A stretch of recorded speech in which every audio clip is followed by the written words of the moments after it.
Hey guys, welcome back to One House Pub.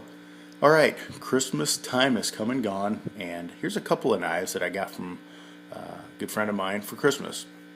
We have a tendency to swap knife gifts.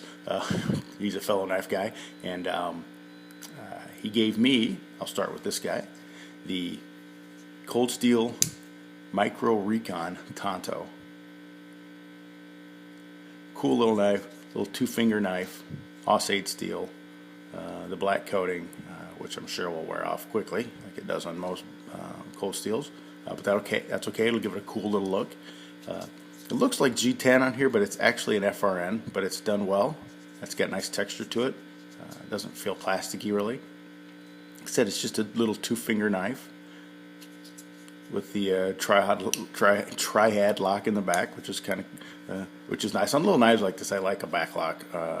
The bigger the knife gets, the less the back lock appeals to me, just because the fun factor leaves the knife. It's not as fun to fondle and flip open and whatnot. But on a little knife like this, it's actually a really nice, convenient way. A little tiny. I have some little frame locks and some little liner locks, and they can be really tough to get to this way.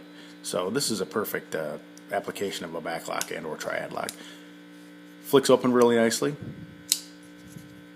I said, it's just a great, coin pocket or watch pocket knife. I dig it very much. Ironically, the same day I got this actually arrived in the mail. He ordered it on Amazon.com, arrived in the mail a couple of days before Christmas. On the exact same day that I had myself ordered one of these for my 10-year-old son, so he got the exact same knife for Christmas. All right, cool little knife. The other knife that he gave me, knowing that I'm a huge Hinderer fan, he floated me the Kershaw Hinderer designed Thermite. If you follow me on Instagram, you've seen this knife on there. This is the same friend that also for my birthday gave me the Kershaw Cryo 2, another Hinderer design, which I really like. I didn't expect to like this. As a matter of fact, he bought me the Cryo 2 because we had both kind of decided that the Thermite wasn't for us. But he went ahead and got it for me for Christmas anyway. And I have to tell you, now that I have it in hand, I like this knife better than the Cryo 2.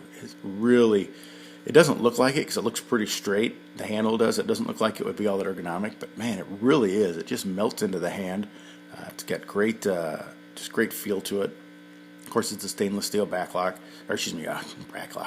lock with the Hinderer designed lock bar stabilizer.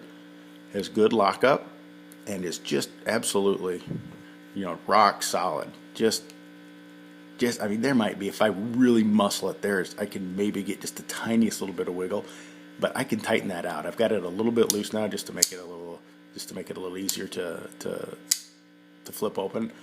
But I've had it tighter than that, and I can tighten that wiggle out, and it is just the minutest of wiggle. I mean, I've got much more expensive knives with more wiggle in them than that. So centers up very nicely, as you can see. If I can get my phone to focus here. Perfect centering. It is the spring assist knife, which if you follow my channel, you know I'm not a huge fan of. This is one of the Kershaws that's Chinese made, so you can't, like the Cryo 2, you cannot de-assist it. So I'll just live with it.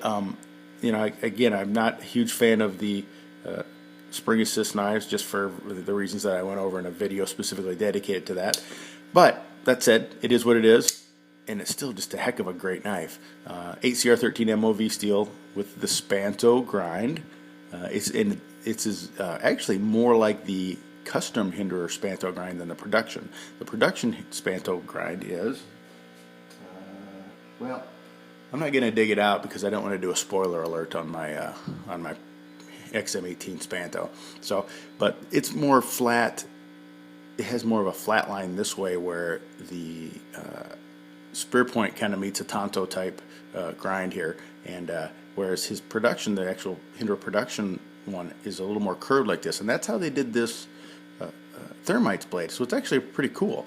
Another really nice thing about this is it's pretty thin stock, and this thing actually slices very nicely, and it's very thin behind the tip, behind the edge, and yeah, this is and I have not put one of my edges on it yet, but actually the edge on this is not bad at all. It's foam book paper cutting sharp. But boy, put a nice, really nice edge on this, polished edge on this, and this thing would just be a mean cutter. You know, granted, it's 8CR13 MOV, so it's not going to last forever, but still, it's a very well executed blade. Good jimping on top here, not overly bitey. It's not as good as the XM18 or even as good as the Cryo 2's jimping, but still good. It locks in fairly decently. The G10 on it is nice and grippy and sticks well. I'm not a real fan of the design they carved into this. I would have preferred if they'd have just left it, you know, just regular G10. That would be preferable, but you know, it is what it is. This would make an excellent knife for a pimped scale, and I may do that eventually just to kind of dress it up. This knife would actually look really cool with like a textured carbon fiber, but you know, I don't know if I want to spend that kind of money on a relatively inexpensive, economical knife. Still, it's got good grip. Functionally, this is just a great knife. This is stonewashing is awesome on it. It's just a really well built, well designed knife. Kudos to both Kershaw and Rick Hinderer.